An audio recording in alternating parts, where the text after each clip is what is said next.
Hi, friends. Hi, family. Oh, it's been a while.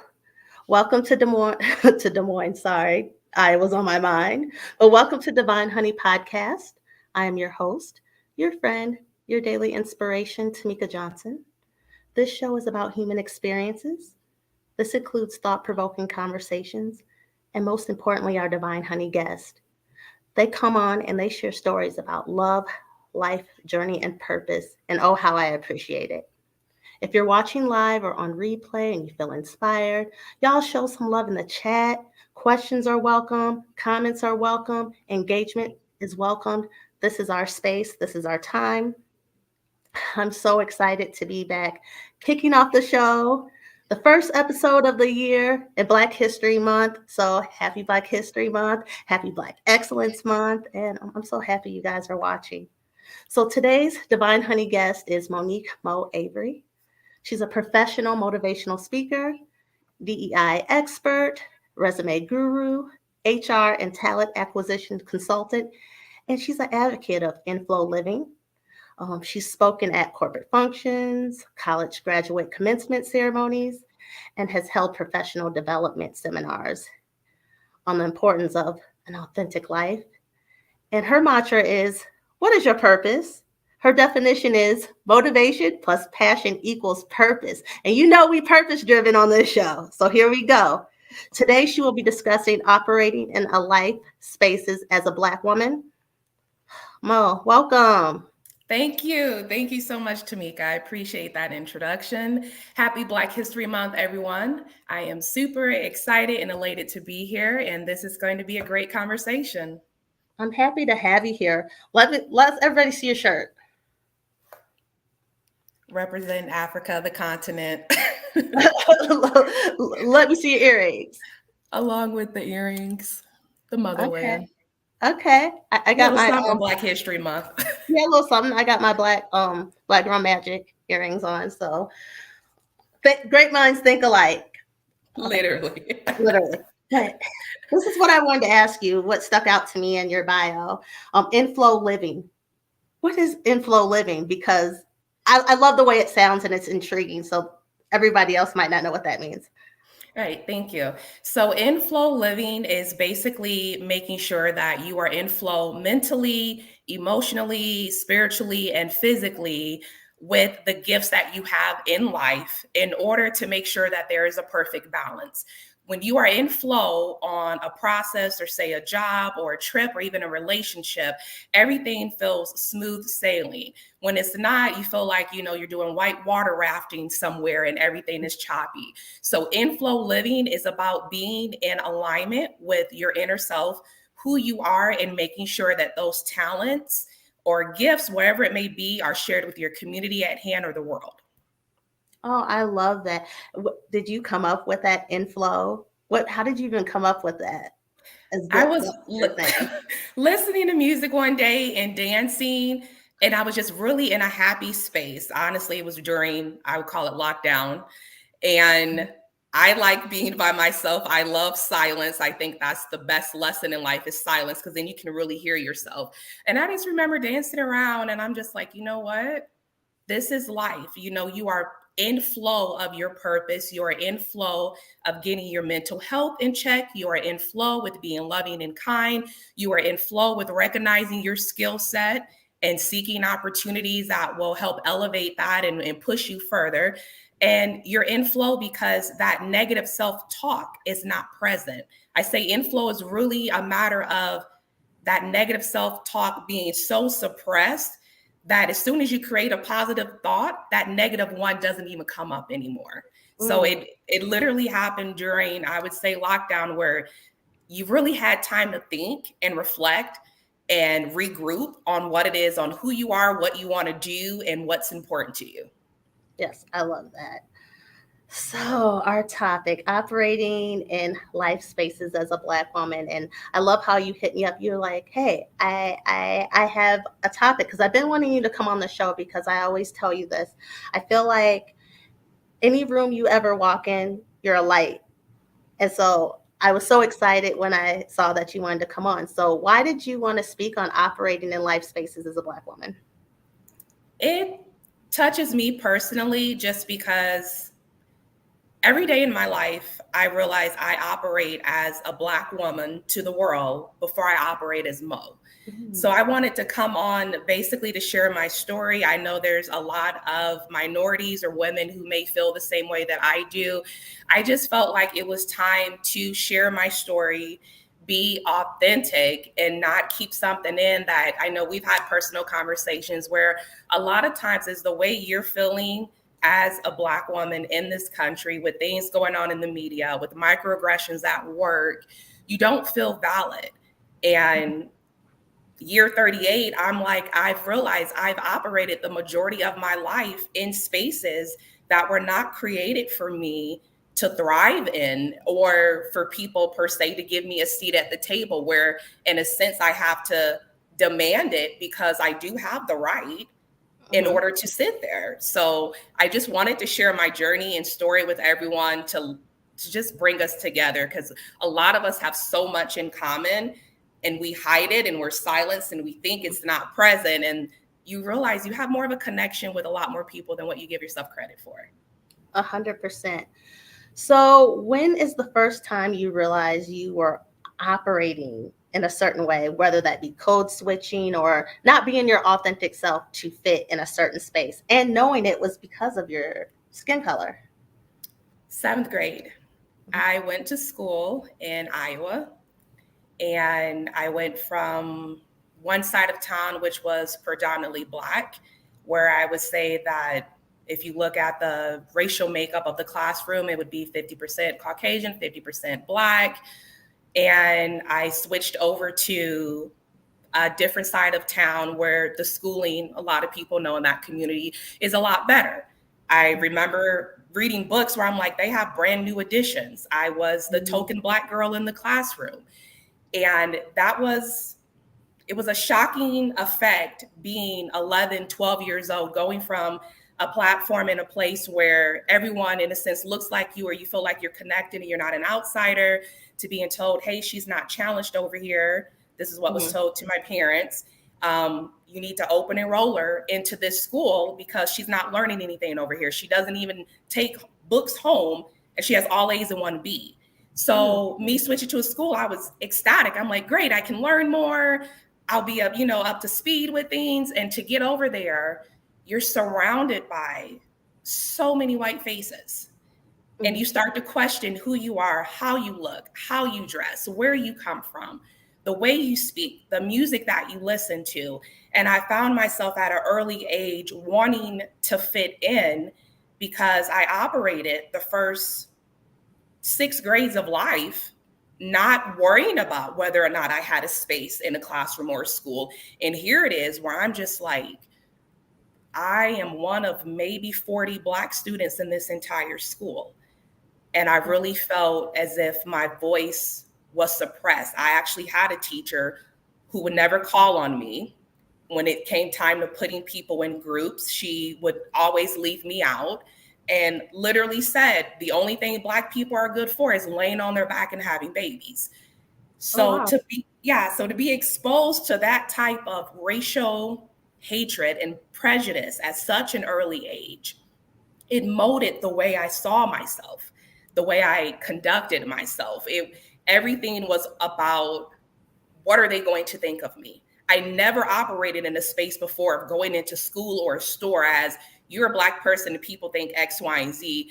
It was, I was able to be a kid. I was able to be me and not worry about that. 7th grade was the first time where I felt like I was not enough, and it was because I was Black. Did you feel like, you know how when we're growing up, oh, you wanted to make sure you conducted yourself a certain way to make sure you're the good one, like you're representing Black Yeah, people to show that, oh, we are good people.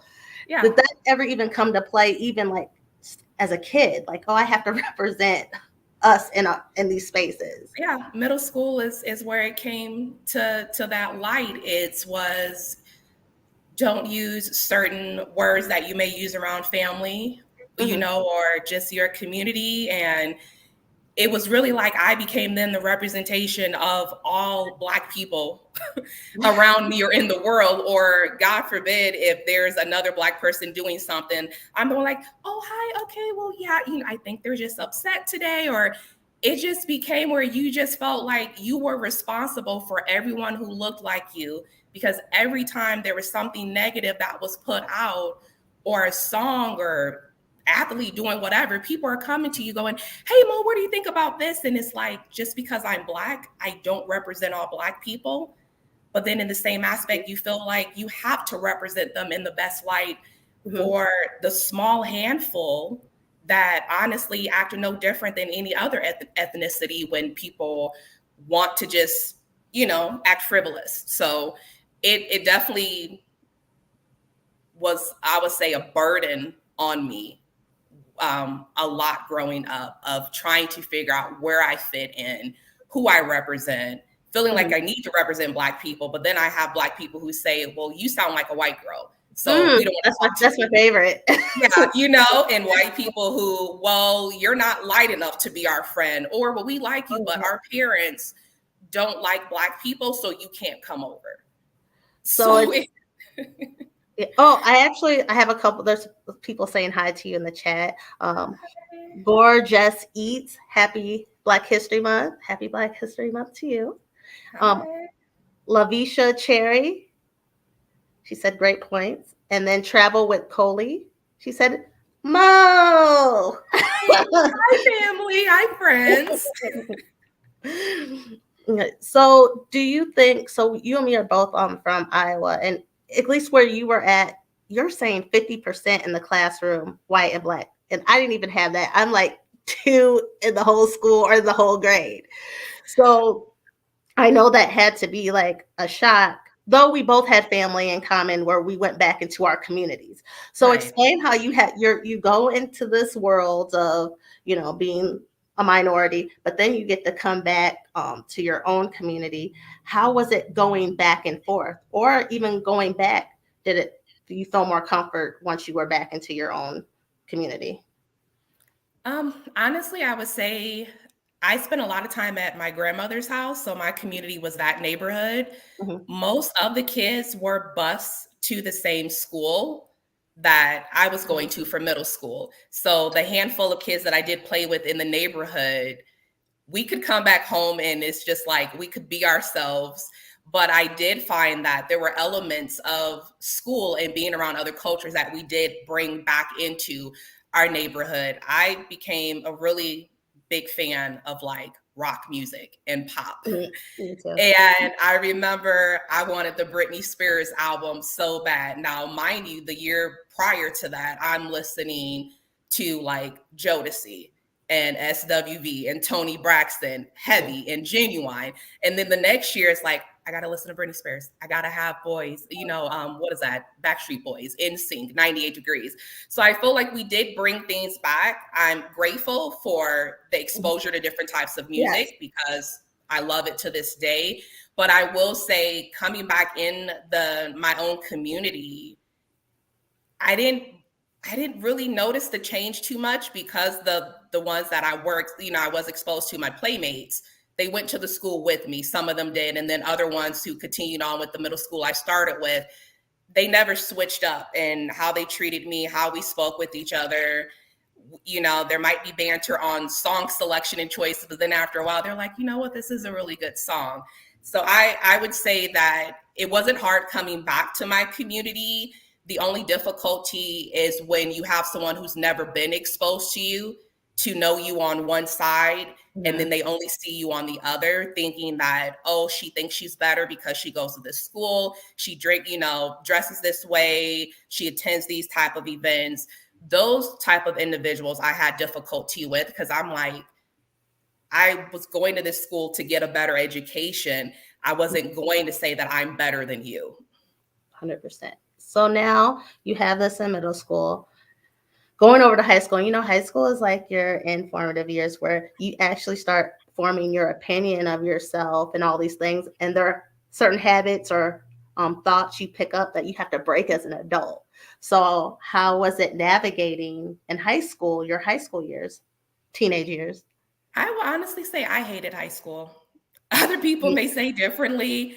I may have had a smile on my face and was involved in a lot of activities, but I absolutely hated high school because I would say that was the first time I noticed that I was struggling with depression and like a mhm, positive self image. It mhm, was very hard to be in a space where, as you get older, you're tired of trying to be something you're not. And it got to the point with high school, I actually switched high schools. I went back to the side of town that I originally started school with senior year, which most people are not switching schools mid senior year. true. But it was at a place where I could no longer be in an environment where I did not see me enough. And when I say see me enough, I mean as in having representation on my right and left and in front of me and behind me. Yes, high school, it might have been okay, it's 2 or 3 Black kids in a classroom, but it wasn't enough anymore. The sports and the activities and the clubs I was involved in, there was such a big racial disparity that when you really look at the numbers, I got tired of existing in a world and having to assimilate to where even me vocalizing, oh, hey, I think we should do this, or I have an idea, it not being seen as, oh, she's being difficult, she's being aggressive, she's being Mhm, combative. It was just too much. And administration that I had in middle school that I had issues with teachers making remarks followed me to high school. So that mhm, changed my high school perspective. Like I was pumped because I'm like, great, I'll get rid of administration and these teachers. And then to have a handful follow, the same issues were following, things were not resolved. And mid senior year, I switched back over to the high school that was near my house and my grandmother's house mhm, to graduate. But I would say high school, I am not the one who I do not want to ever return to that. And I think it was because it was so much identity struggle that I was going through that no one was hearing or listening to the cry for help. It's mhm, hard as a Black person, especially a Black woman in any family, grow up and say, I'm sad, or I'm mhm. angry, or I'm Right. depressed. We're not allowed to be depressed. We're not allowed to be, what are you sad about? You have a bed, you have a roof over your head, you have food, you have clothes, you have shelter. Mhm, And you're allowed to feel. We're human beings. Whether you're a child or an adult, you're still an individual with feelings. And it's not validated, unfortunately, in our community. So when we're outside of our community operating in spaces and experiencing all this mental anguish, and then you come home to the same type of environment of you got to be strong, you got to be strong, you got to be strong. You can't have these type of feelings. It causes you to spiral to where you just kind of just close yourself off a little bit more. because now I think we have the language like microaggressions and this. Then when we there wasn't like a language for it. Um, so now I and you and me both have like, well, you have older nieces in school, and I have goddaughters and stuff, and they're starting to experience things in school, and they know it's wrong. They don't have the language for it, but it doesn't. Things that are being said, even by teachers, the administration, children. What can and I will say a lot of these kids now they're really sticking up for themselves. They are. But what can the parents do to support them in the school system, especially when they're having these issues? And even if your child can't verbalize why they're upset and just knowing they're upset, what actions, just think of when you were a kid that would help to support the Right. child in that when they can't even find the language. Right. I think honestly, the best thing that parents or even any adult in a child's life, because it takes a village to raise a It's a child, village. really honestly listen to them. Do not judge them when they say something. Take it in for what it is. Do not become defensive or try to tell them that how they feel and the way they're, vocalizing it is wrong.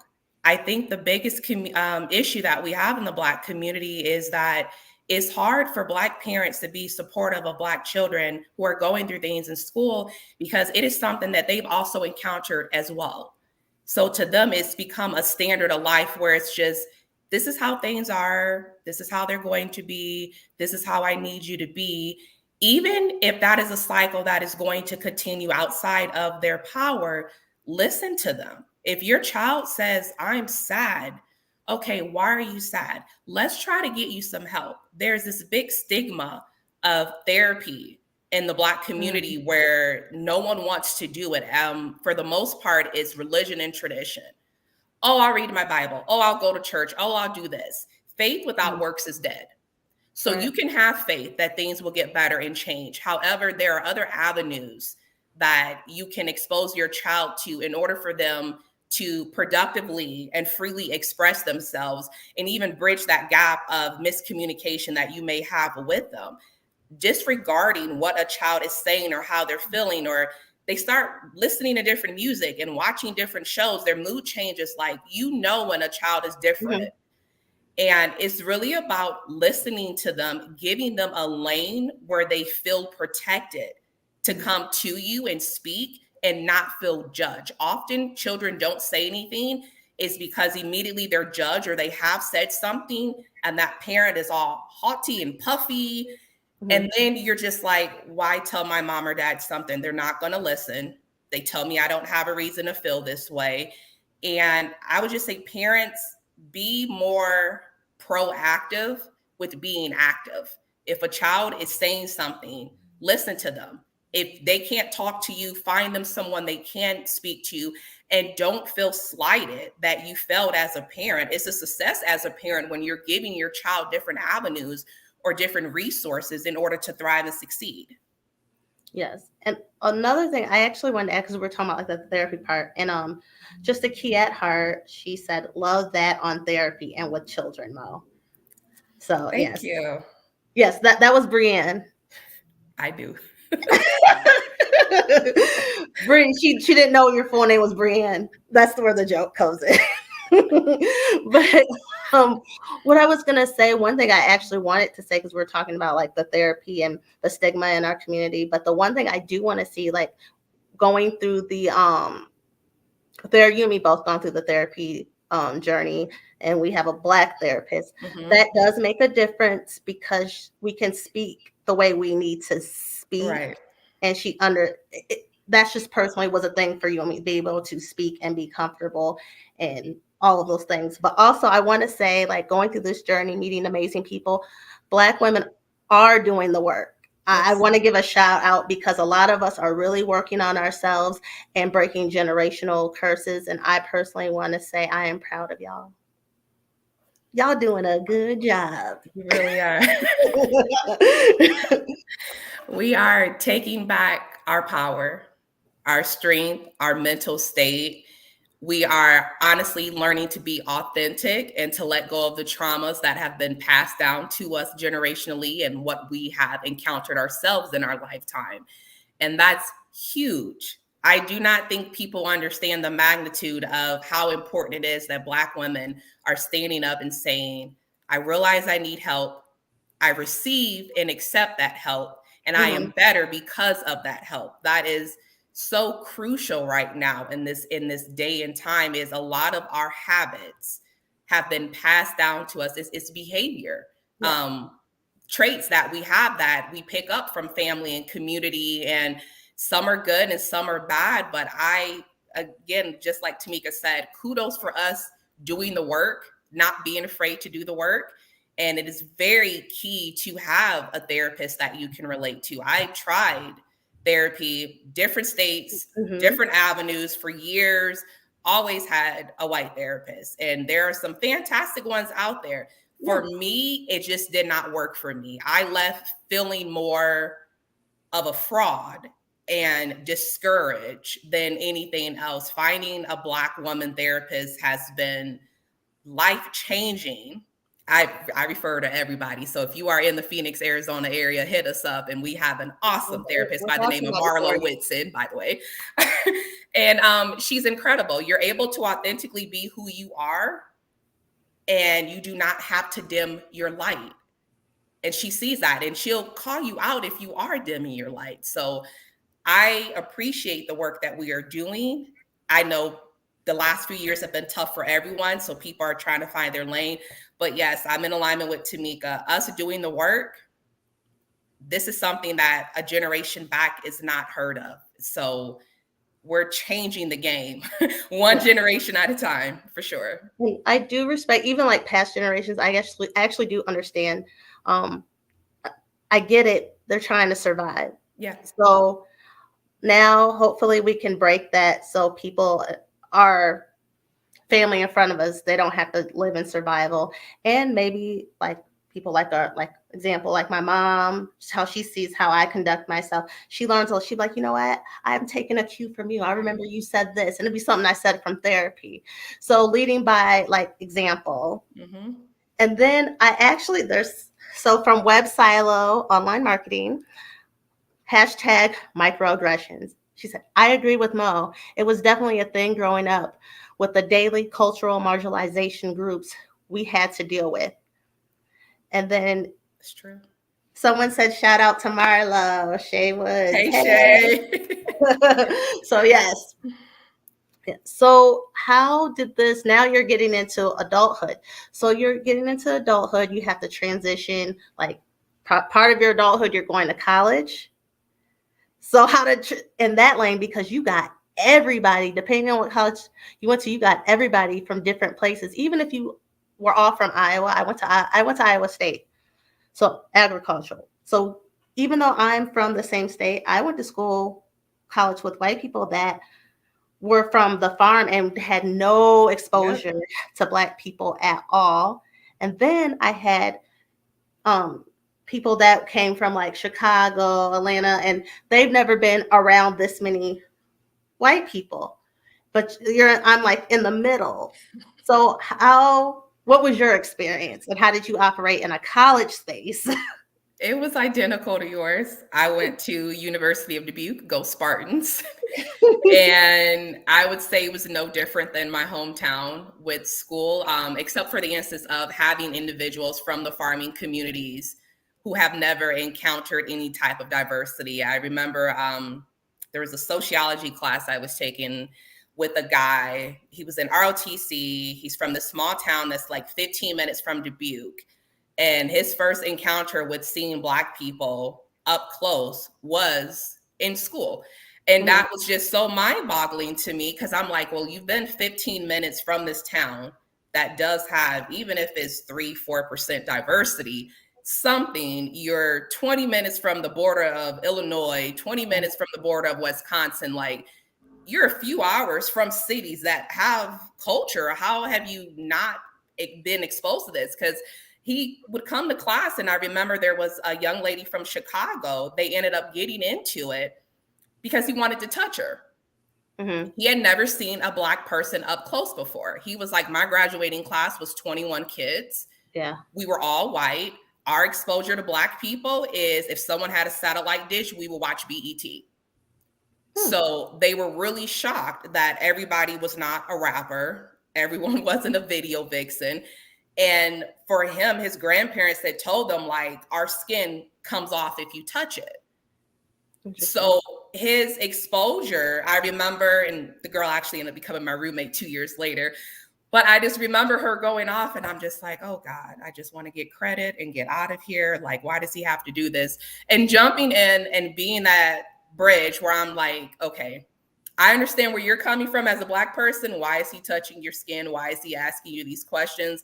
But at the same time, it's hard to believe he's never had any exposure to us whatsoever. And then explaining to him, there's a way to go about if you are not by choice ignorant of something. You can Mhm. ask questions. You just don't come up to someone and start rubbing on their skin because your grandmother told you if you rub a Black person's skin, it comes off Mhm. and you want to see what it feels like. You can't touch our hair.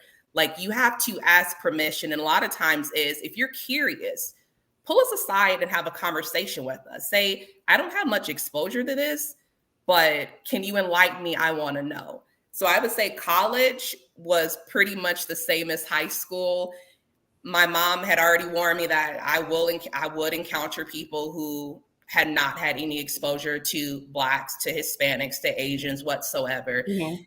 I honestly thought it was hilarious because I'm like, are we really in our 20s here? And you've never Yes. seen a Black person, especially when I'm like, if you just would have drove 14 miles, you would have seen us. So to me, it was funny, but I think you laugh to keep from crying Right.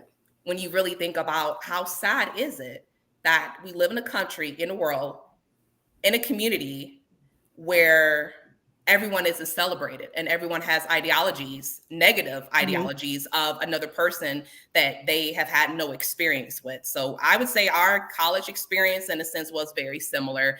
Hmm. Um, I think that's for most colleges in Iowa, honestly. Yeah. So, Yeah, because I thought it was interesting. I had a roommate and she was from Chicago and she was just having a hard time. And she did tell me, she's like, I'm just not used to my environment. She goes, the only like exposure, because you got to remember Chicago is, because of things, segregated. So people live on a certain side of yeah. town. So she said she went to school with Blacks and Hispanics. The only encounter she ever had with white people were teachers. Yep. And that was it. So it was just like, we didn't get really deep into it, but she fell into some sort of, you know, depression. So I get it. I It's get a it. culture So we have shock. it's a culture shock. And then just a lot of what I experienced, like now we're using words like microaggression, appropriation, and now I can look back personally and look back, see where there was appropriation. But the beautiful thing about some of the people in my life that appropriated and didn't even know they didn't, now as an adult, I had a friend tell me, I look back and she goes, this is us being friends. I appropriate, girl. They was appropriating hard. I'd be in the car. They'd be all like rapping lyrics, but you just wait for somebody to say the N word. Oh, Or yeah. you at a party, like y'all were from Iowa, so it's normal to go to a party like at a barn or something, like, and then somebody yells the N word, and you like, they see us here. Right. My friend goes, I know that I appropriate, but she told me why. She goes, she feels bad about that, and it's inappropriate. But two people having this conversation, of course, we're talking, and she said, I just loved your guys' culture. She goes, the issue, I had issues at home that weren't loving. So I was distancing myself that. So I always was attracted to like Hispanic and Black people. And we're always so welcome, which we are welcoming people. And we always Right. invite somebody to some picnic. But she said, I just loved you guys. And that's why. And it was just nice to just have that conversation, Right. and that it can be an open conversation. But did you deal with things like that? And how did you? I will admit, sometimes I just really didn't say anything because I didn't know what to say, because I was like one of 10, or one of like, so how did you operate in spaces like that where there's microaggressions, there's like racist things being said? Oh, you're, um, what was I told once? Um, that someone was more Black than me. Because obviously I talk very, like, I talk like a white girl all the time, but this is my voice box. But how did you deal in those spaces when that happened? I'm trying to think back, and I would say high school, I dealt with someone saying, like, you talk like a white girl, which to me is the way I speak is the way I speak. It's my voice So, box. right. So my diction is my diction. If you think it's clueless and if it's valley, whatever it may be, that's your problem, not mine. I'm trying to think of it's spaces of like where people appropriated the culture. Middle school, I did hang around a lot of white girls, but they were into Jinko jeans and skateboarding and Avril Lavigne. So I don't think I've ever put myself in a space Mhm. to where I've been around people to appropriate. With us being friends, you know me, I'm all about celebrating my Blackness. Right. So I So you I knew to do don't that early on, though. You were taught to do that early on. yeah, Oh, early on I definitely was. So as an adult, I don't think I've encountered, well, I'll say maybe in jobs of people thinking, okay, when I turn the camera on, then they'll be like, yo, Mo. And I'm like, who's Yo Mo? And they're like, oh, well, I just thought you'll be more comfortable with yo. Okay, everyone else got a good morning and I got a yo. So in the corporate spaces, I definitely will call that out and let them know. Yes. If it's good morning to Sharon, it's good morning to Yo. Now I may come on sometimes to be like Taco Tuesday, but I'm not going to code switch or change anything up in how I greet you or treat you because of that. So I would say I deal with it maybe in corporate spaces of people feeling like they need to change their language or ask me, did you watch the last Real House of Atlanta episode? And I'm like, I haven't watched that show since season 2. Actually, I'm a Disney Plus fanatic. I watch Boy Meets World and Lizzie McGuire. I can't assist you with Real Housewives of Atlanta. So I think I shock people when they try to say something to relate or appear like, oh, I'm down with the cause, or I hope there's no issues with you. But at the end of the day, I think after a while, most people realize I am who I am. I'm authentic. I am not going to sugarcoat anything. The respect that is given is the respect that is going to be returned. I'm a huge advocate of your inner you is a reflection of your outer you. So I try to lead by example that if someone is appropriating something or saying something incorrect, I will pull you aside to have that conversation with you to say, hey, this is how this can be perceived and comes across. What was your intent? I think everything comes down to intent. If your intent was of good nature, great. But if your intent was based off of ignorance, I think it's everyone's duty for us to really call each other out on that type of behavior, because no one deserves to feel like, okay, well, they greeted me that way or they said this to me, so this is how I need to respond. I'm not going to fit into your box of a stereotypical Black woman. The only box that you can put me in is Mo, because that's all I am. That's who I am. And you love it or you leave it. Either way, I try to make sure that I'm cognitive of what that person's intent is. And if I can see they're doing it because they're uncomfortable, we'll have that conversation. The next time it's good morning, Mo, or hi, Mo, how was your weekend? How's your day going? Yes. So a big thing is navigating within the corporate space and our workspace. How do you navigate? How do you operate different in that space? That space, I would say my mental health is the biggest thing. And that is something that I still struggle with in the corporate space is I have daily affirmations I have to do. I have to pray. I have to meditate. I have to keep reminding myself that I am not who they say I am. I am not what their thought is of me. And I really have to be mindful and cognitive of never dimming my light for anyone. It's hard at times. Had a conversation because I still work in the corporate capacity in lieu of my other things with a boss, and he asked feedback for something. I listened to him speak for 10 minutes uninterrupted, didn't say anything. He asked for, do you have any thoughts, any concerns, any input on, what I just said to you? And I literally stated it just like this. I said, yes, actually, I want to draw attention to this part of the document. This is inaccurate. And I started providing the dates and the verbiage, which basically did counteract what he had listed. I didn't even get a chance to even share my screen long enough or get everything out before it was, Mo, I'm not arguing with you. And I just remember I was on the call and I said, I am not trying to argue. You asked a question of me for my input. I'm answering that.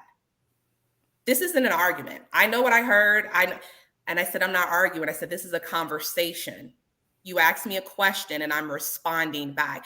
And I just remember shaking because I was so upset. And I'm like, the microaggressiveness and how the conversation immediately became hostile, where he became defensive for whatever reason, you kind of just go back into that little girl space of, I need to be silenced. I'm not good enough. Oh, I made the big bad wolf mad. And then it's like 3 seconds later, I snapped out of it and I was like, no, you stand on principle. And that is something I told him. I said, I stand on accountability, integrity, and accuracy.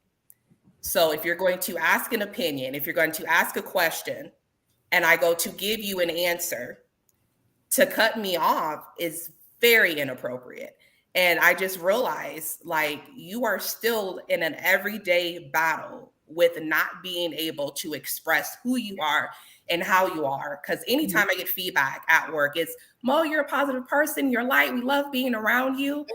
But I notice it's like, if Mo speaks up, oh, that's a problem. We only want Mo to show her happy personality, but we don't want Mo to shine in the capacity of her God given talents. And I think a lot of that comes from people being threatened, thinking you're after their job, that you're trying to make them look bad. And that is not the case. I've always said, your team is only as strong as your weakest player. So I am about celebrating everyone and all of us collectively working together because we have a goal to achieve. It's really hard in corporate spaces. I've worked in an HR and talent acquisition capacity for the last 10 plus years.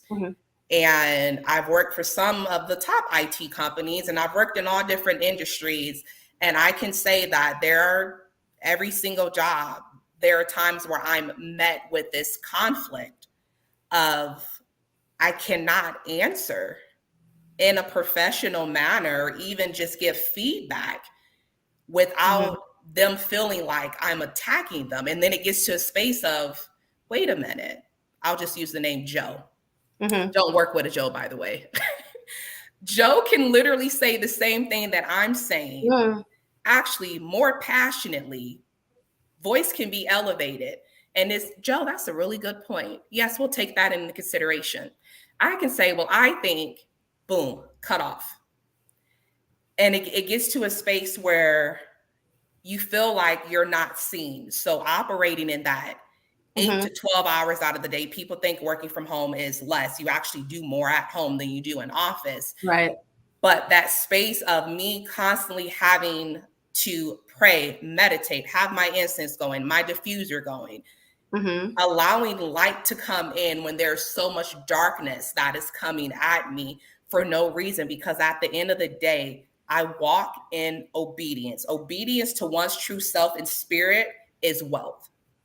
That is what's going to help you have that mental awareness to stay positive when you're in spaces and working in corporate America as a Black person, as a woman, as a Black woman, to stay strong, because there are so many, I would say, unconscious bias that goes on where it can become exhausting. You should not get up and go, oh God, I have to do this again.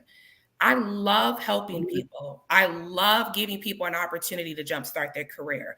I love helping organizations fulfill their mission.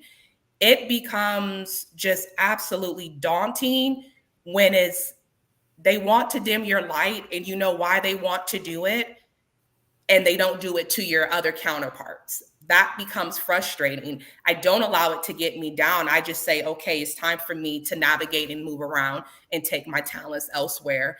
I always try to say, I hope that I am leaving this place better than when I came into. Whether or not I'm around for that change, I know that I put my best into something, my energy, and I pray for them to have success with or without me. That's how I navigate in it. Yeah. And it's tough because, like what you were saying, he was saying about not arguing. What I heard is he was calling you aggressive. That's like that stuff. In working in corporate America, we have to watch our tone a lot. But do we? Exactly. Because I tell people it's not the delivery, it's what's being said. And I think we need to train ourselves on that. Is some people are thrown off by tone. I've learned to train myself where I'm like, okay, the tone may be offensive to me, but what is the person saying? What is the message? Because we got to get to an end result. We got to come to some type of compromise. But me, I'm big on tone because I have been talked to disrespectfully. And I don't care about directness. There's people that speak very direct. It's actually respectable to me. I know where they stand. There's no confusion. This is professionalism. This is a job.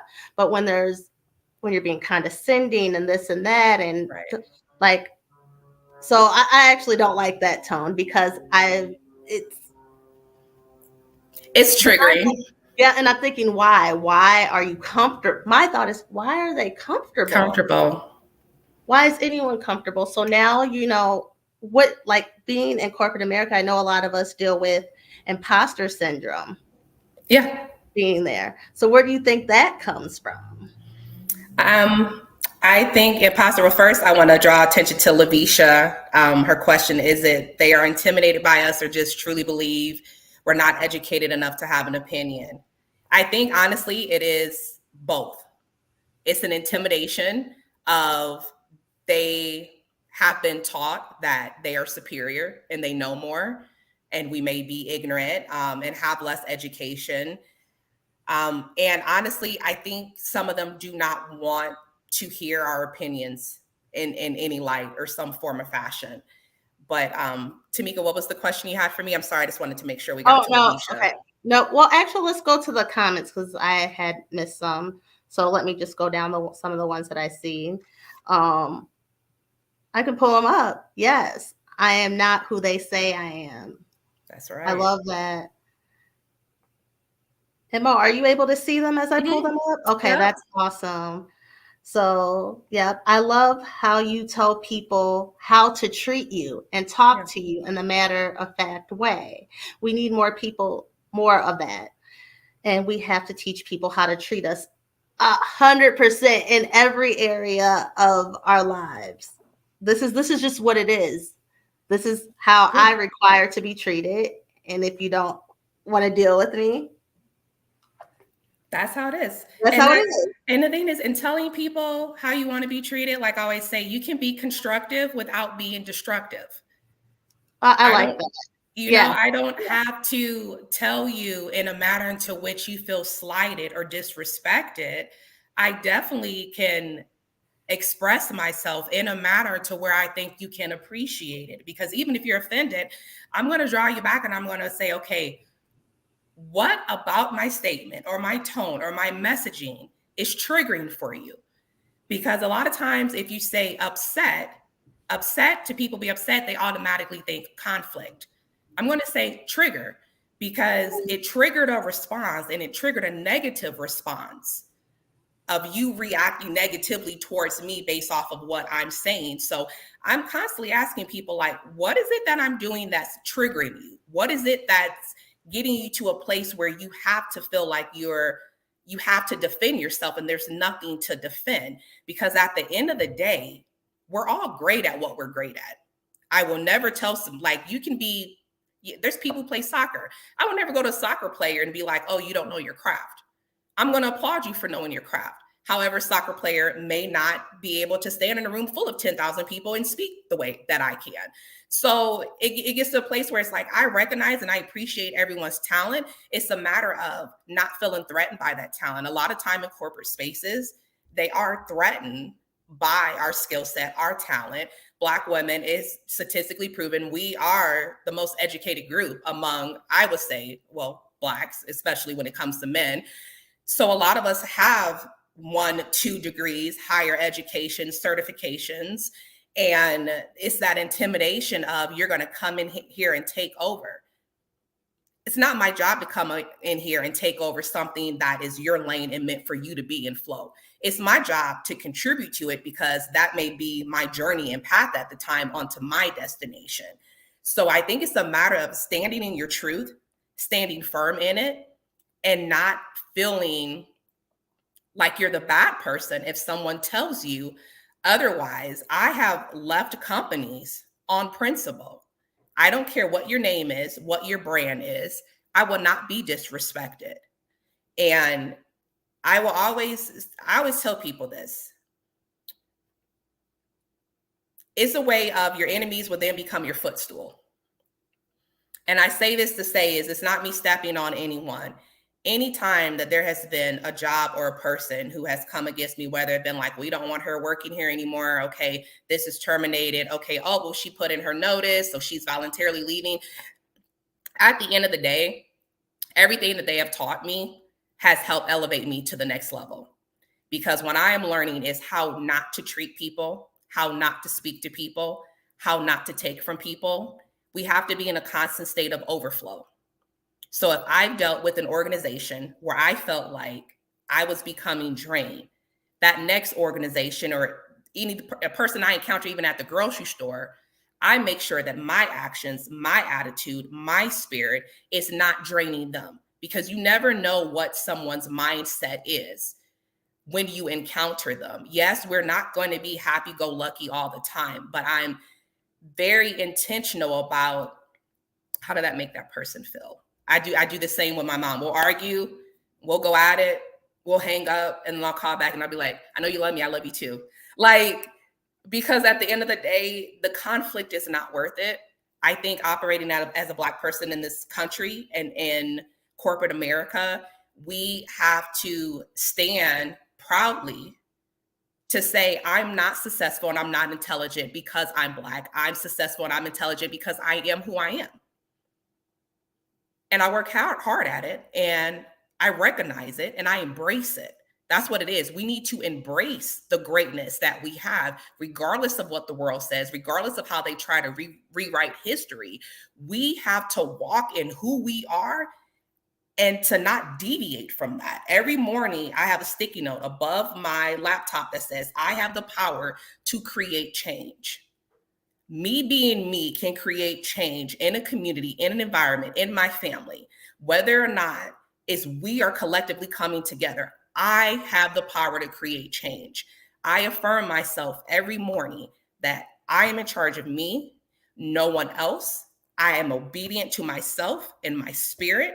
I am constructive without being destructive, and you will not tell me otherwise. I am not going to take in any negative connotations you have of me, because I'm not going to fuel that negative self-talk. Fear is human. Fear is not of our essence, of our true essence. That's why you see kids jump and leap and they have no fear of anything. It's the world that teaches them these limitations, that teaches them they aren't good enough, that indoctrinates them into thinking they have to act, speak, or be educated a certain way, or to walk in certain spaces to make other people comfortable that they're uncomfortable. No, I choose not to allow fear to consume my spirit. I'm tired of being sad because other people choose to be ignorant. I can't control your ignorance. But I'm for darn sure going to control, okay, that made me feel this in this moment. I'm going to sit in this moment for maybe 2 minutes, and then I'm going to put some Beyonce on. I'm going to get my life back together. I'm going to hold my meditation balls. Like, I'm going to come back to Mo. Like, this is me. And you see me on the video. This is me. I'm coming back to me, because I will not allow you to take me, because I am the most precious gift that there is. I know who I am. I'm standing on it. And my wish for everyone is that they could see the light that they have in them and the talent, and to learn, even when you are in spaces where people are constantly bringing conflict to you or problems or trying to make it seem like you are the issue. You are not the issue, honey. You are the solution. That is what you have to remember. You are not the issue. You are the solution.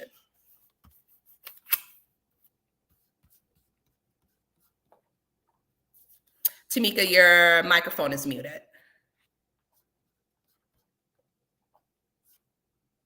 Give me 1 second. You're live now. You can hear me now? Hey. Yep. Okay. In these corporate, my mic went out again. Nope, you're You good. hear me? Yeah. In these corporate spaces, do not ever be afraid to speak up. Don't be afraid to pull someone aside.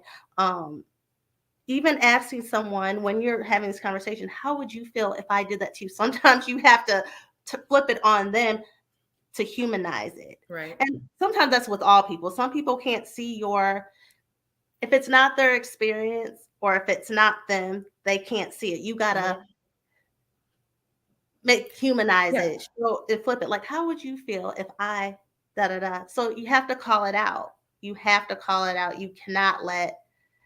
I just don't think you can let stuff slide, because when you do, it continues and it causes a hostile workspace, and you get into a place of depression, anxiety, scared to log on to work. Right. Nip it in the It's bud. very destructive. It does not create a community or a space where you feel safe or celebrated. No. And I think a lot of these corporations during lockdown, Black Lives Matter was very big in terms of what was going on in this country with police brutality towards Blacks. So you had all these companies do this big push of DEI, DEI, DEI. We're going to be about Mm-hmm. diversity and equality and inclusion.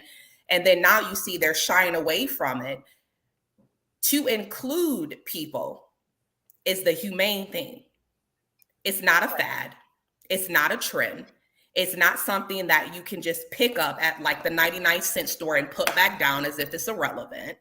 It is something that is vital and key if you want to have success of a company overall, to continue to fuel that culture of where you're being toxic and you're being biased and you're not wanting to grow and change. You're creating more and more grief and destruction amongst minorities. And even, I would say, even whites, because you're subjecting them to a behavior and a culture where it is okay for Tom or Susan to say whatever they can say. Well, that's just how they are. No, that may be how they are, but that is not what will be accepted. You can be who you are on your own time. But when we are together, leave that at the door. And I think if people were more adamant, especially higher ups, I find that there's a lot of executive teams that talk about diversity, yet lack diversity. Mm-hmm.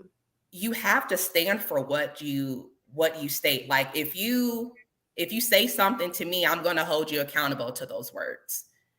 100%. So don't tell me you're about diversity and you're about embracing culture and we're one big family. And then I get in here and I'm not even treated like the stepchild. I'm treated like a person that murdered your best friend and got out after 2 days of jail or something.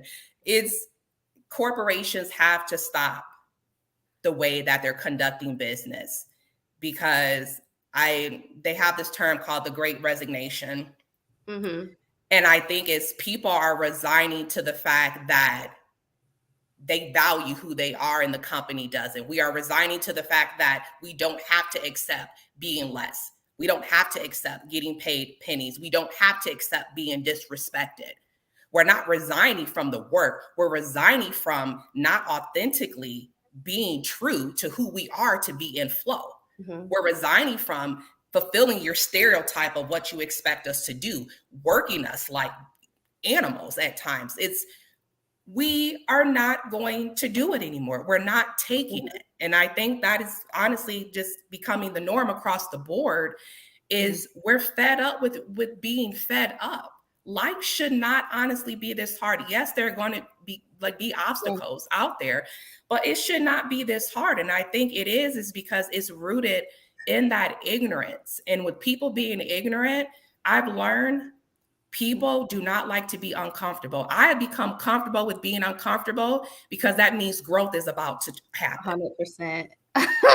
I'm uncomfortable all the time. Right. It's a part of life. I would tell people, when I'm on a job or I do something and I'm really comfortable, I'm not looking around like, "Ooh, girl, you at peace." I'm like, I need to switch something. I need to switch something up, because if I'm comfortable, that means I'm going to become complacent. That means I'm right here. There's nothing else that I'm striving for or reaching. There's nothing I'm going to call out. I'm just going to be content with everything. And I would rather be in an uncomfortable situation that pushes me to grow in a more positive direction than to be comfortable and stay the same. Mm-hmm. Because to stay the same, that is how you continue to have these generational curses of people feeling bad for no reason, of being stressed out. And this stuff is passed down through your DNA. We don't have to do that anymore. It's not necessary. It's like, people have to understand, you need to leave a little bit of sparkle wherever you go, because we are spiritual beings having a human experience. And at times, other humans, yes, we are mean to one another. We are cruel. But the thing is, it doesn't matter how the world treats you. It matters how you treat yourself. And know yourself. Know yourself. And if you don't know yourself, get to know yourself. Get to know yourself. We got books. We got TikTok. Heck, go outside and stand in the rain. Like, just do something to know who you are or put you on that path of excellence, of living in your light. The only time your light should be dim, honestly, is when you close your eyes at night. And even then you should see stars. Like it's really, for me, I love being me. And there's times where I go into a shell and I'm struggling. And I do that because I need to Mm-hmm. protect my energy and I want to protect my friends and who I love.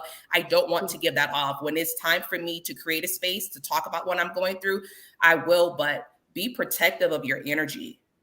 Love who you are. If you don't know who you are, take that journey of self-discovery. And along the way, please do not be one of those people where hurt people hurt people.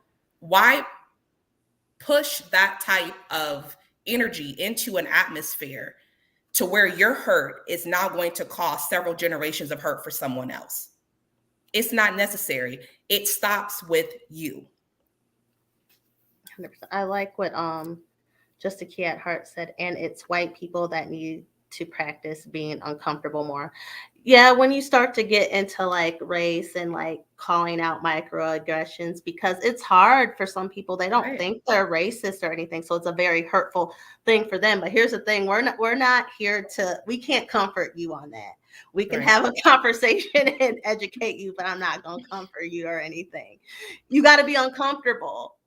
Yeah. And Because we've so been uncomfortable our whole lives. So right. And so that goes into the DEI. I know that you work in that realm. And what do you think would be the perfect program? Because there's always, a lot of times there is a non person of color heading that. oh yeah.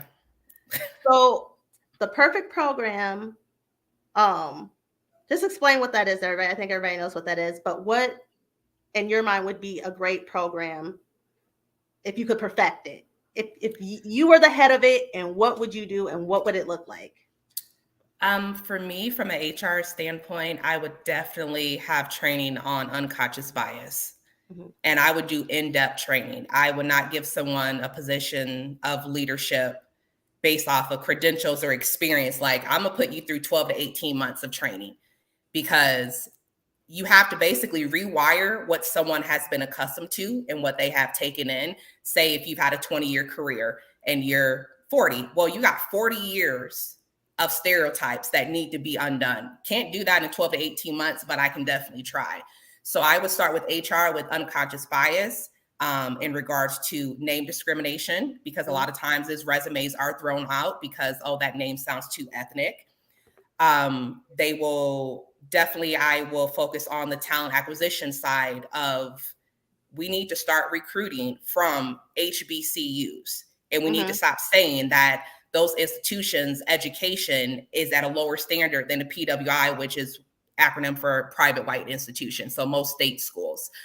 We need to go into communities that are usually not celebrated and talked about and pull people from that.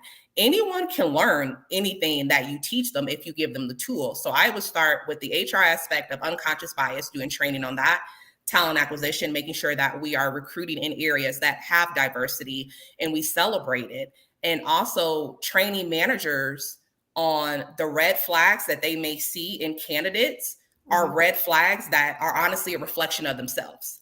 A lot of people would say, oh, this person hesitated on this question, so they're not sure. And I think, because I'll have these conversations with hiring managers when I'm presenting candidates to them, and I go, but you hesitate a lot when I ask you a question about a role that you want me to hire for. You Mhm. know, so I realize a lot of times is what we're projecting on other people is the insecurities that we have about ourselves. So a lot of it is the emotional mental work that needs to be done on a corporate level to break down these barriers that individuals have on what they consider a good employee. And it honestly starts in HR. Talent acquisition is an umbrella. When I say talent acquisition, I mean recruitment.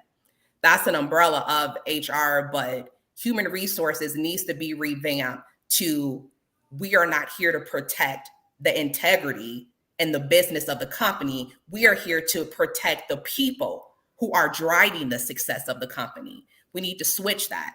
If you could switch that, you wouldn't have an issue having DEI in the workplace.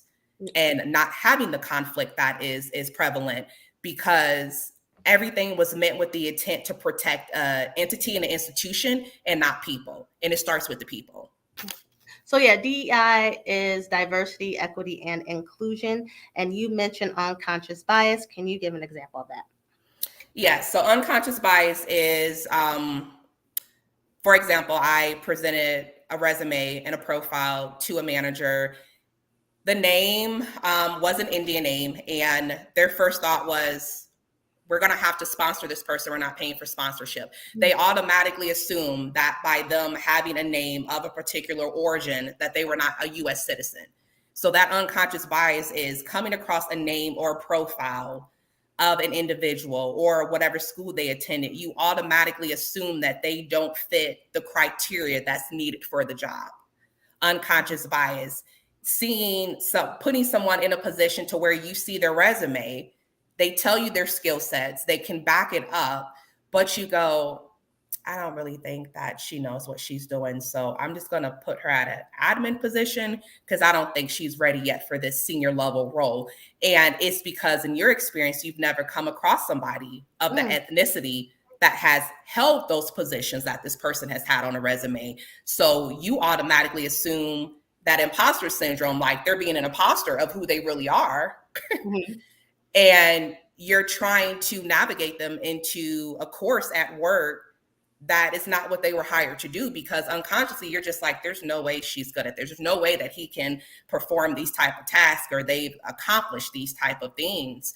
So I think it just really comes down to looking at yourself. A lot of people think that they don't have these entities a part of them, but it's just like, I think of corporate America like this. You'll have managers who say, oh, I'm all about diversity, but there's no diversity on the team, or you're the token Black person. Or they're quick to call out and say, oh, I have a Black friend.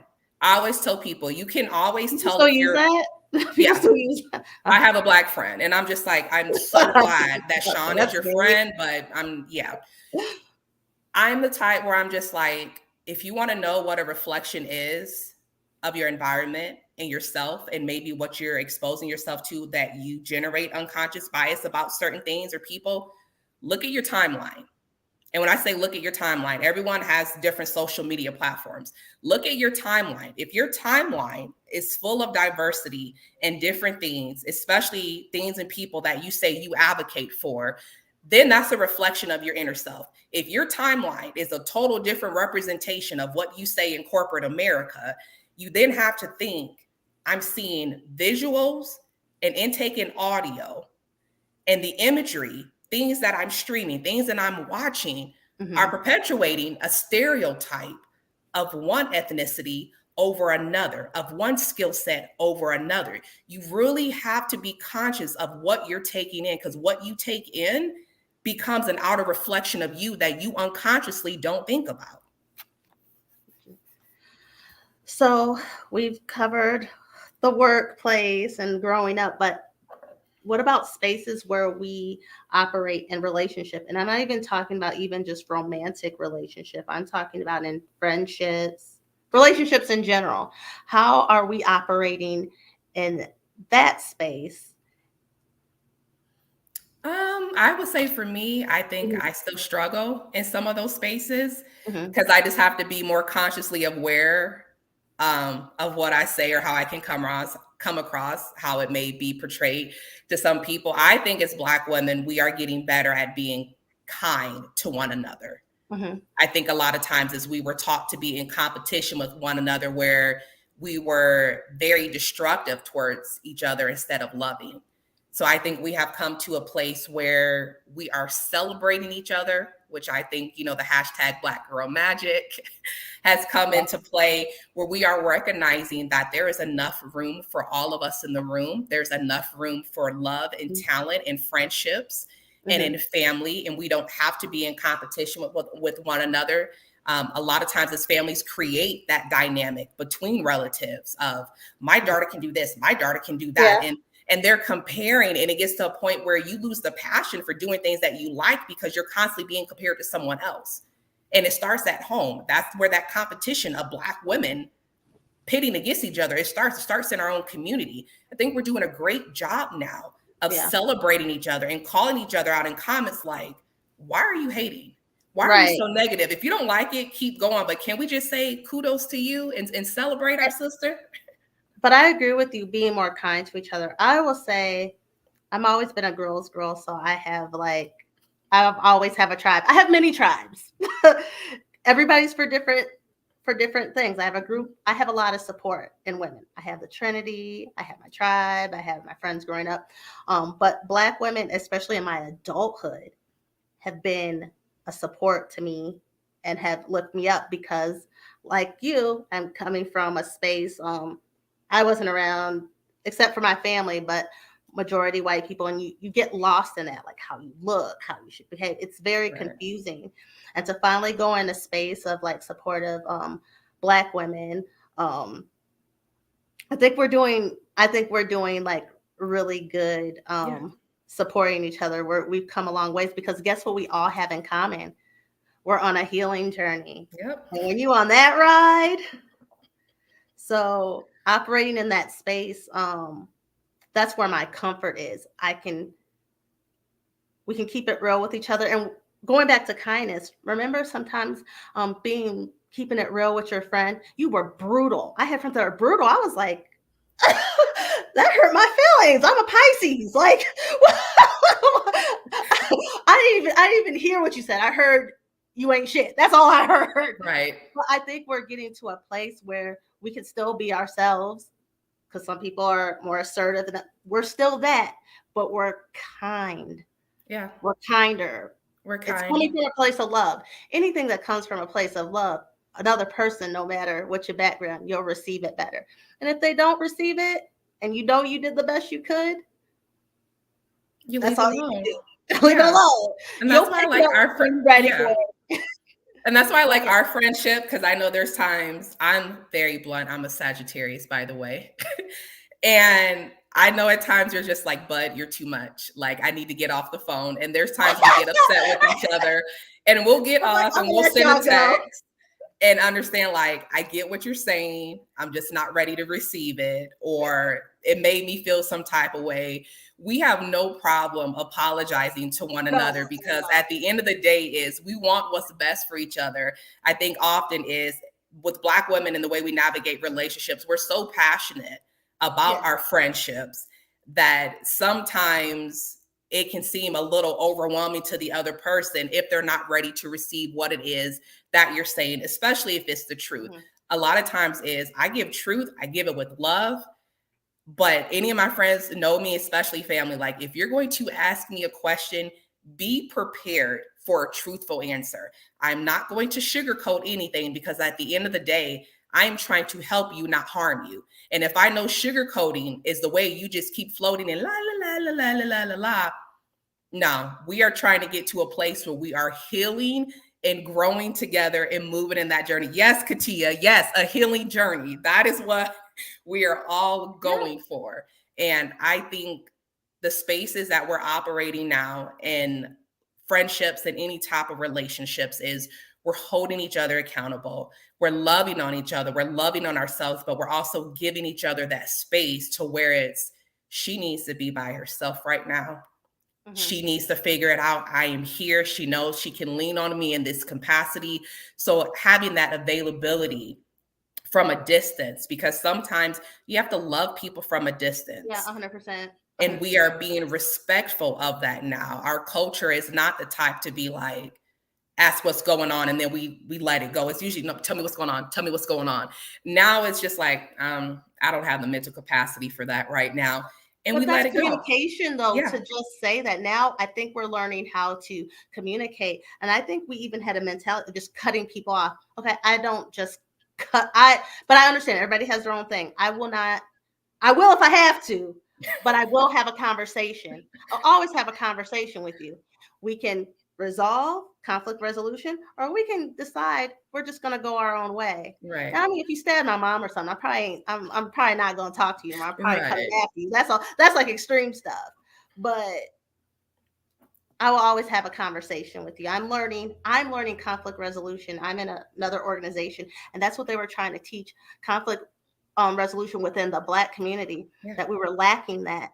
And I realized that I was like, I would like shut down. I would like sometimes, or sometimes I will be very direct. So I'm not consistent. Well, I wasn't just consistent. It just depends. But I'm trying to, in my healing journey and listening to my therapist, um, having those conversations. I don't block Yes. people. I don't, because I have the power. You get what I'm saying? I mean, if you're harassing me, I will block you. Yeah. But And I'm otherwise, the queen of blocking. right, right. But you gotta do what works for you. But I knew why I was doing it. It was a passive aggressive thing. That's why I was doing it. But That's, just yeah. learning that conflict resolution and protecting your peace. I was just going to Yeah. say that it's conflict Yeah. resolution is because we are protecting our peace. Yeah. So it's like what we consider a shutdown or a withdrawal is really a defense mechanism Yeah. that we're doing to protect the peace that we have left. A lot of times is people say, well, she's not saying anything, okay, or she just attacked. And it's kind of like I say, when you back an animal, a wild animal, into a Mhm. corner, what are they going to do? They're going to fight. And we've been in that survival fight stance for so long. Now, as 100%. Black women, we are realizing I don't have to keep being strong. I don't have to No. keep being in survival mode. I said this to my cousin the other day. I was telling him, I said, this happened at work, and immediately this was my response. And I said, that is a survival mode response. Mm-hmm. And I said, and I had to step back and go, you need a moment to be authentic, because you are now responding in survival mode and you're not responding in grace. You're not responding in kindness. So, and that was just me of how I was internalizing and handling the situation that was at hand. I think we've come a long ways the last few years as Black women of being able to handle ourselves in a manner that is conducive to our growth and our success and our overall healing. That when we're giving birth to these generations that are to come up, Mm-hmm. these are going to be healed generations, or generations that we are 100%. equipped in, giving them the equipment in order to be successful, to operate in any space, because not because, oh, I worked hard to get here, it's because I belong here. You're Right. here, I'm here, we both belong here.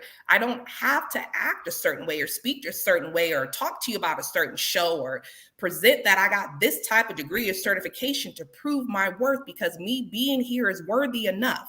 I woke up today. That is of some value. That's Me a lot being of value. present is worth. And I think we are walking in that space and honoring it. And we're leading by example, where I feel like our families are starting to see the work that we're doing and little by little making changes. Because I'm the type, I do not care what age you are. You can change if you want to. Right. And I know our Black community is, oh, respect your elders and this and that. People who know me know I will call you out. Right. And there's nothing There's wrong. nothing You wrong know with that, but what? I'm gonna do it out of love, because the thing is, at the end of the Yeah. day, is I don't want you to continue to live the years that you have in such a destructive manner that you don't find the peace that you deserve to have in life. Well, but you know something I just thought about with the respecting your elders. So we grew up, even if you explained yourself, you were talking back. Yeah. We were not taught to advocate for ourselves. Children are to be seen, not heard. I grew up, children are not to be seen, to be heard. Mm-hmm. Like I couldn't say nothing. I couldn't explain what happened. I couldn't say, everything was talking back. How that translates as an adult, sometimes you're not advocating for yourself, or you Yeah. don't know how to. And so now I think we're getting, our generation, we talk back, but we're respectful. It's love. We can talk to, like, I'm like, because some of my older family, I'm like, I'm like an adult. Right. I pay my I own said bills. something, Like, and my aunt had said something like, she said that I was supposed to go get some at the car. I said, "Oh, I'll get it. Well, when I'm done eating." And she looked at my cousin. She goes, She said she gonna wait till she done eating. Yes, ma'am. yes, I'm because grown. I deserve to eat. I deserve not to have to jump at your command. I am an individual. I am a But person. Like, yeah. yeah, but that's how they were raised, and they were raised. And I had to think, my great parents are like a touch away from slavery, and how that like trickles down Yeah. It's in learned behavior. behavior. Learned behavior, and we're breaking it, and we're showing them how to treat us, and then how they actually deserve to be treated as Yeah. well. Because I've noticed that generation is not loving and kind towards one another. It's like, where's the affection? Where's the I'm proud of you? I've noticed the Black women will be so hard on their daughters and their nieces, but their sons and their nephews, they get coddled. And we're put in a space of we are not validated to have feelings, to be weak. We're constantly taught to be strong. We're not told, I love you. You're not seeing hugs go around. And it's like, what is wrong with us showing that we care, that we have compassion, that we have love? And it's learned behavior. My family who knows me now, I'm gonna be like, bring it in, hug. I need you to hug. I need you to say I love you. Well, I love you. To know something and to vocalize it are two totally different things, because if words speak life or death, and that's huge because the Black community is great at bringing up the Bible. That's in there. Words speak life or death. So if the words you are speaking have life or death, why are you holding on to the word love? Because to me, you are creating a dead atmosphere where nothing can grow. We can't cultivate a soil here that is dead because you're holding on to the energy and you're holding on to the love. So I am so proud that our generation is standing up and saying, no, you won't talk to me this way. Yes, you can be an elder, but at the same time, I'm going to give you respect as a person, and I expect that same respect in return. You are not going to be able to have these behaviors and say things to me because that is just how they've been done traditionally. Tradition has not gotten us to a place of healing. Tradition has gotten us to generations of brokenness that is continuing. And the buck stops here. We're stopping that now. Our generation is doing the work that unfortunately the generations that have come before us did not have the resources to do so. They did not have the resources. They never do so. We don't have, I will drop pride and ego to say, yep, I need help. I don't have a problem saying that. And it's a hard pill to swallow. It's hard. When I started therapy, my therapist would tell you, I fought her on everything, tooth and nail.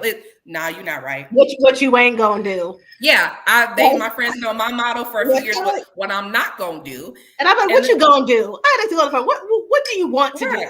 And then I was thinking, all this time of what you're not gonna do, you're getting the same result. So now it's like when I come to my sessions and I greet her, she goes, "There's not an argument. There's no need to have an argument. I want to heal. I want to grow. All this what I'm not gonna do and trying to come at you. I'm here for you to help me. So I have to understand what help looks like. And at times, Black women don't understand that because we've never been offered help without something that we have to do in return. Now we are helping each other without expectation. Beforehand, it was, if you were to receive help, it's because something was going to be expected in return. We are helping out of love and out of kindness and grace. And it's beautiful. And that is what's helping us thrive individually to where we can operate in so many other spaces that are meant to break us down.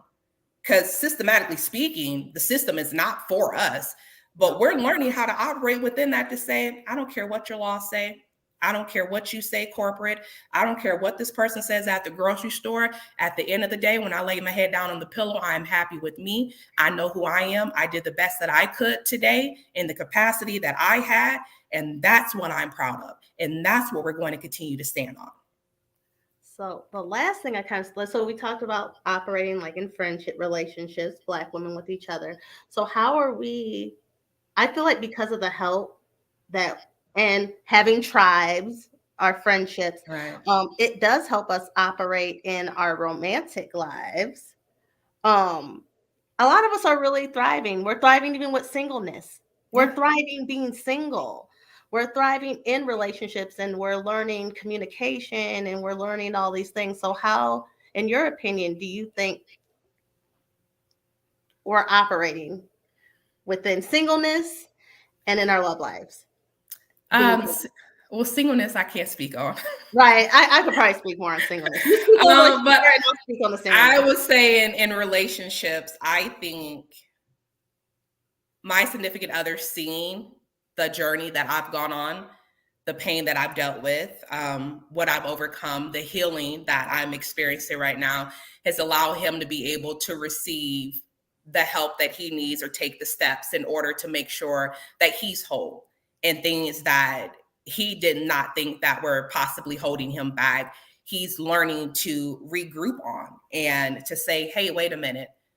Okay, maybe that's not right. I may have done things this way all the time, but this is a response I'm getting from people. And it's not a response of healing, it's a response of confusion. So I think honestly, it's like the journey that we go on, it becomes a reflection of those who are around us or attracted to us, that they do start to pick up those characteristics to realize that what we're doing, they can also do for themselves. And I think it's a beautiful thing. I personally think that being on a journey of self-discovery and Mm-hmm. healing allows you, whether you're in a relationship or not, to stay true to who you are and to not compromise on something that you authentically do not want. If you don't have a desire, if you know who you are in this moment is something Mm-hmm. that I do not want to be with for the next 20 or 30 years, we're giving ourselves that freedom to say, it's okay. You're a great person, but you may not be the great person for me. Right. And we're learning to leave people in a space of not confusion, but in a space of love. I tell people the best thing you could do, whether you're in a relationship or single, is to always make sure that however you leave the situation, you left the situation what was best for you, and not where it puts the other person in a negative headspace. We got to stop playing these games with each other and going back and forth. When someone shows you who they are, believe them. It is not up to us to change them. If someone is not fulfilling, or not even filling, if someone is not adding to your overflow, stop trying to pour more into them than what they're pouring into you.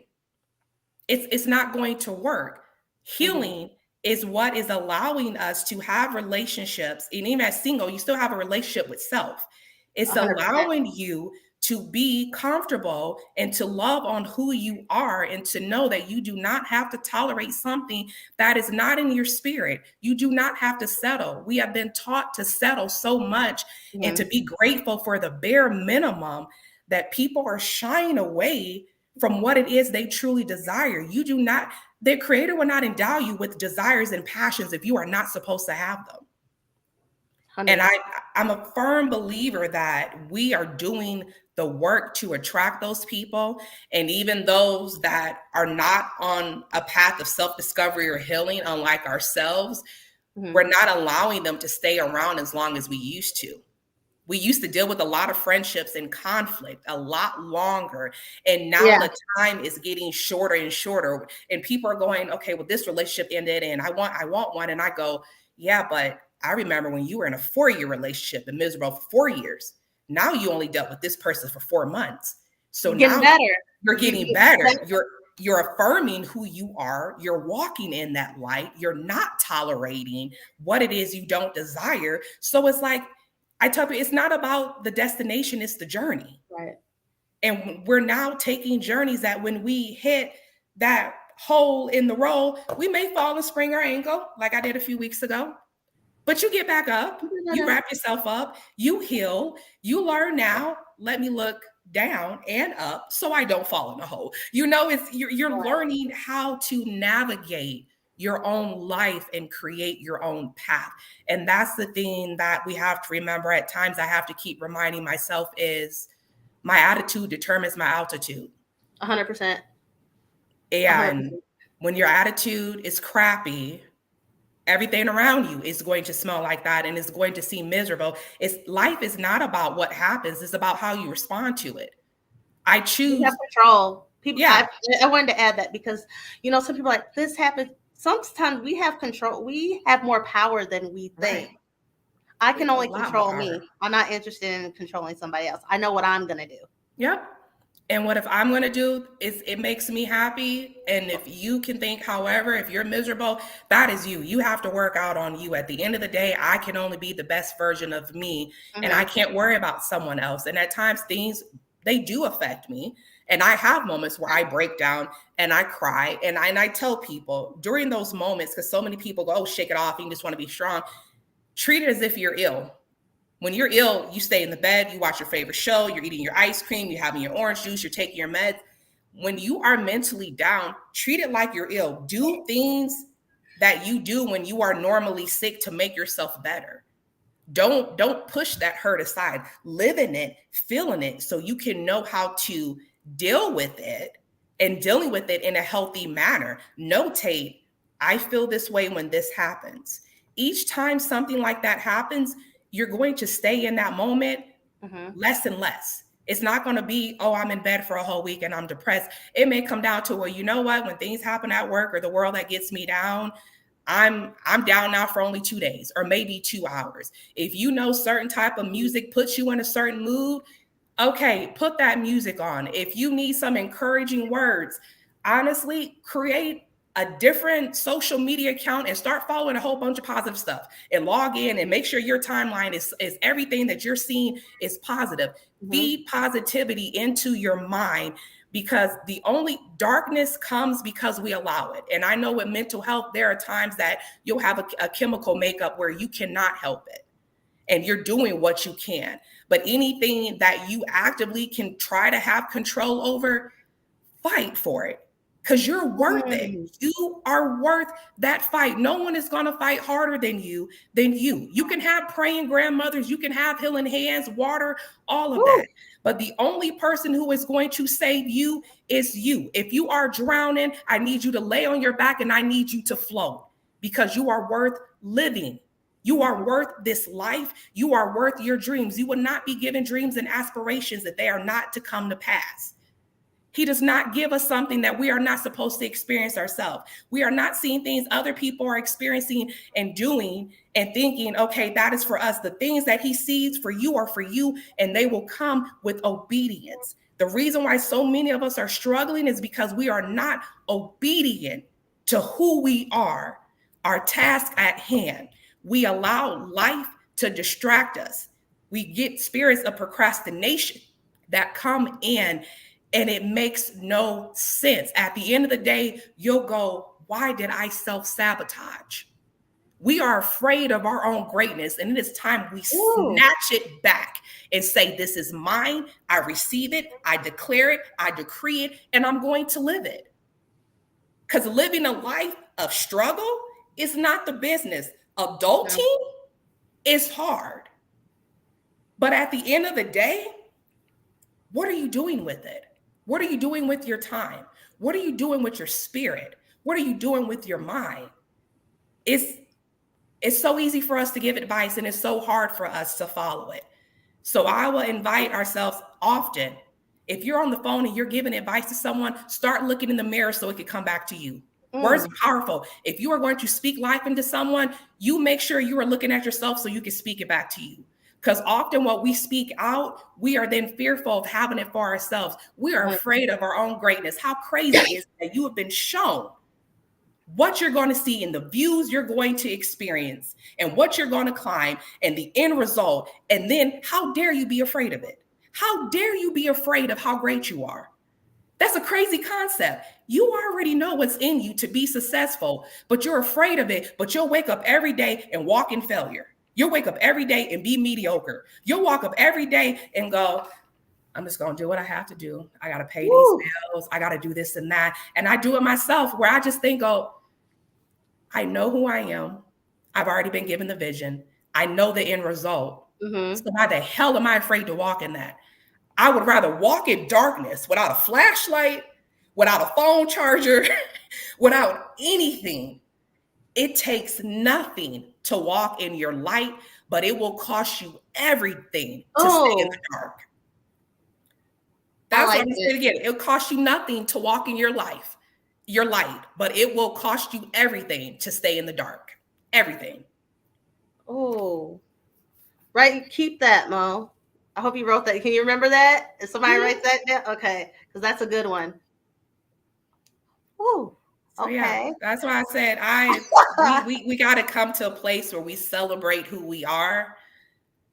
If you are a Black woman and you are watching and you are out there, you are loved, you are valued. I respect you, and I am happy that you are here. Every moment that you are breathing in, you are breathing life not only into yourself, but into generations to come. You have a purpose. And whatever that purpose is, I pray and I hope that you find it. I hope that It allows you to guide yourself to a place of peace to where you can deal with anything that comes your way, because conflict is something that is not of you. Hate is something that is not of you. Greatness is of you. Think about how great it is that you are here. Think about the human connection of what it takes to even get here. Think of the millions of sperm that got to hit an egg. You got to have one sperm hit an egg at an exact moment at a right time. That is divine intervention. Think of the greatness that it took for you to be created to be here. How dare you say that means nothing? How dare you? You matter. You're breathing right now. You matter. Your legacy is everything that you are doing that is going to touch those who come after you. People have to think within 3 generations, everyone who knows you is dead. Yeah. Your legacy is the impact that you leave with those 3 generations that you touch. And that is what people have to remember.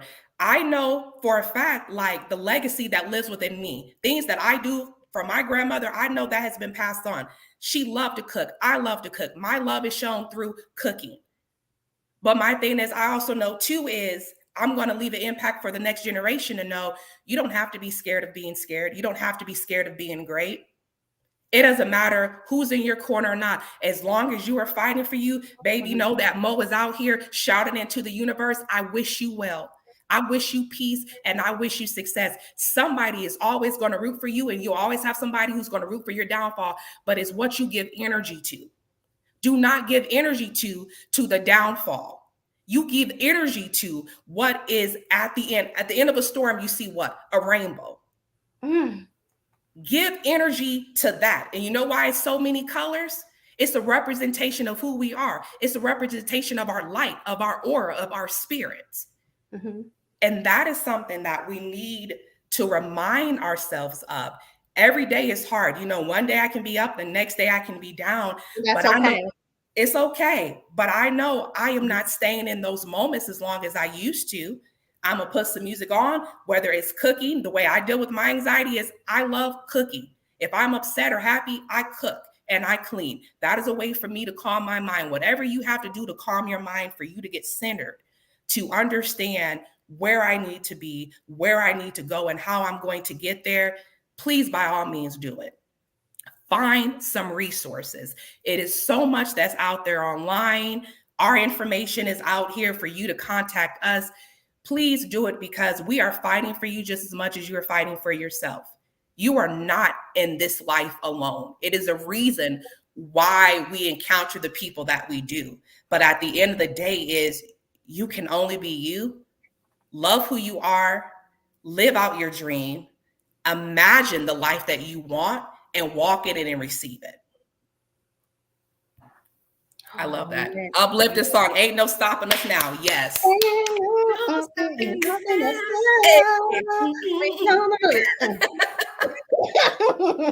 Oh man. Okay. Love that. That was a word on this Sunday on Black History Month. Boop. That was a word, Mo. And like I said, you part with the Trinity. You always have a word for us. Always. Yeah, I'm used to this. I'm uplifted every time. So I thank you. You're welcome. You want to play a game? Sure. Yes. I'm ready. It's easy. So, and I didn't even practice. Yeah. So the first word that come to mind, some people don't say words. They have like a whole sentence, and I'm fine with that too. You can say whatever you want. So what's the best word that describes you? One word. Free. Ooh. And I would say free because I feel like the majority of the time I'm free to where my mind says what is there. Mm-hmm. I'm free to feel whatever is coming at me, whether it's positive or negative, and I'm free to take that leap. A lot of people don't know I've lived in every time zone, and I'm that friend where if you say, let's go somewhere, give me a date, and I will book a ticket, and people go, wait, I'm on a budget. You told me we're going on vacation. It's booked. Let's go. So I would say a word for me is free. It's free. I like that. Okay. What's your theme song? My theme song right now is Break My Soul by Beyonce. She has a line in there that says, I quit my job. And I feel like I was in perfect alignment with that when she dropped the song last June. I was working for a top IT software company. And what I was experiencing there, I was just like, this is not in alignment with my spirit. I'm not really feeling it. And I just remember just giving my resignation letter, and I didn't feel sad. I felt proud and I felt relieved. And then Beyonce drops a song and she said, quit your job. I said, see, Confirmation. I'm in alignment. I said it was confirmation that that was something that I needed to do. So that is one that even now, wake up in the morning, I'm playing it because it's about empowerment, taking back who you are, owning who you are. So yeah, Break My Soul is my theme song right now. What motivates you? My grandmother. I love it. Your personal hero? Woo, I'm not gonna cry. That is my heart. That is my heart. That woman, when I think about where she has started, how far she has come, 7 kids, to be widowed. My grandfather was killed, I think it was a few weeks before my mom's 8th or 9th birthday. It was still 5 kids at home. My grandmother didn't even have a driver license at the time. What she learned at like 39 and 40, I am proud of that.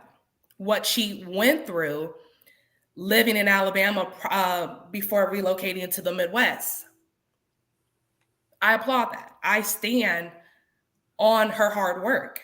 I stand on who she is. So much of what I do is I am looking like I want her to be proud. I want her to see that, Granny, everything that you've done, everything that you've taught me has not been in vain. And I realize that my experience and my encounter with her may be different than the relationship she has with her children. But my grandmother is my heart. Anyone who knows me, I go hard in the paint for my grandmother. Will cuss you out over her. Like I don't play when it comes to that. So I would say the person that I admire, just because her heart has always been big, even if she did not vocalize how she felt about you, you felt her heart. And I hope that I am a tenth of who she has been for me to someone else. What is your wildest dream? My wildest dream, honestly, is to speak in front of like a huge audience. And when I say huge, I mean like Madison Square Garden. I love doing motivational speaking. So to sell out Madison Square Garden would be like the ultimate dream. Oh, and also, y'all know I love my Oprah. Super Soul Sunday. I'm not sure if she still does it or not because I don't have OWN, but I would love to sell out Madison Square Garden, to travel professionally as a speaker, also to write a book, and just to give back and to help. I really want to also get into real estate and buy a building that is used to house and rehabilitate ex-offenders back into society and build partnerships up with corporations that guarantee them jobs when they come out of jail. Our jail system is not meant for rehabilitation at all. It's meant for you to keep reoffending, basically. Right. And they make money off of the inmates. Yeah, and I want to have real estate to where they have housing. We teach them budgeting. We teach them how to pay rent. We start off with, small amounts of increments, how to get utilities in your name, have a company, give them a trial basis where they have a job for 6 months. After that, then they're brought on as a full-time employee and not as a contractor. Really do something to rehabilitate them back into society, to give them an opportunity, because people see that check box on an application and discard you. And that makes absolutely no sense. You want someone to come back into society, but you don't want to give them a chance to be a part of it. I would love to be that bridge between helping them get that housing, get on their feet, and let corporations know everyone deserves a chance. And I tell people the only difference between those who have a record and who don't is you haven't been caught yet. If you've gone to happy hour and you've had a drink and you've gotten in your car, or you've taken cold medicine and you've gotten in your car and you drove somewhere, that's under the influence. Everyone has done a crime in some form of fashion in their lifetime. You just have not been caught and convicted yet. So who are we to look down on someone like that? We're supposed to pull each other up. So I want to be in a position to sell out a stadium, write a book, and definitely help those rehabilitate back into society who have been incarcerated. Love it. So the next question is, what legacy do you want to leave behind? Be the best version of yourself and be authentic to that. That's the legacy I want to live, is just be the best version of yourself. And people, hopefully, seeing me and my life and my light and what I do and who I am Mhm. inspires them for the better. That maybe even if it's 30 years from now, it inspires them to be kind or extend grace to themselves, or to say at 79, you know what, I'm going to take a chance and I'm going to start this business I want to do, or I wanted to be a bartender at Hooters. Well, you go, Granny, you go be a bartender at Hooters if that's what you want to do. Just I want to leave a legacy of peace and healing and guidance behind. Your purpose. To speak and for my words to be life for someone and to help, and not to allow them to retreat. I love it. And then what do you want God to say to you once your time is here, completed on earth? What's up, Mo? Welcome back. 100%. 100%. I feel like if I'm in obedience and I'm doing what I'm supposed to do, I don't need him to tell me job well done, because my life will be a representation of that. The grace that he gave me to experience what it is that I'm doing. Love you too, David. My brother said we love you. Oh, But I just want him to say, hey Mo, welcome back. And honestly, I'm cool with that. Oh, and to let me know that there's some food up there, because I got a lot of food allergies and dietary restrictions, and a girl is trying to eat. So yes, hey Mo, welcome back, and there's the buffet. so again, I thank you for coming on. So if people want to reach out to you, they can reach out to you on LinkedIn. Yep, on LinkedIn, or you can shoot me an email if you have any engagements that you want me to speak at. I do corporate speaking as well. So if you want a corporate speaker on DEI, on motivation, on inspiration, on basically how to change the morale of your team, you can hit me up on LinkedIn. She has that link included in this stream. Or you can also send me an email at monique.c.avery@gmail.com. Again, that's monique.c as in Charlie.avery@gmail.com. And we'll make sure we'll add that in the comments too, at the end of this broadcast. Also, oh my God, if you guys enjoyed this conversation and want more conversations like this or have topic ideas, please subscribe and hit the notification button, because you Yes. don't want to miss Divine Honey Podcast. You can also listen to Divine Honey Podcast on Apple Podcasts and Spotify, and the links are in the comment section. If you want to have further connect with me even further for future guests, or if you know of any guests, or if you personally have a story that you want to share on this platform, you can you can hit me on IG at bougiegirl_LLC. You can hit me on Facebook and TikTok at Bougie Girl. And then also check out my website, bougiegirl.com, and we can go from there. So I have one more thing to ask you, Mo. Yes. So, is there any last words you want to leave the congregation with? Yes. Y'all go and put your hands up, wave it, receive it. Receive it. Okay, so the last thing I want to leave you with is there's nothing you can do to make people see the inner you if they choose to be ignorant and only see the outer you. So I'm going to repeat it again. There is nothing you can do to make people see the inner you if they choose to be ignorant and only see the outer you. On that, be great, shine your light, stay prosperous, and know that you are loved. Oh, thank you, Mo, for sharing that. Thank you, everyone, for the comments Thank and you, the everyone. engagement. You've been an amazing audience today. Um, we love you Love you. and Appreciate you. appreciate you. And until next time, peace and blessings. Peace.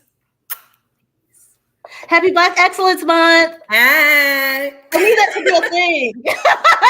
It really honestly is. We're going to hashtag it. Okay. Bye, you guys. Bye, everyone. Have a great weekend.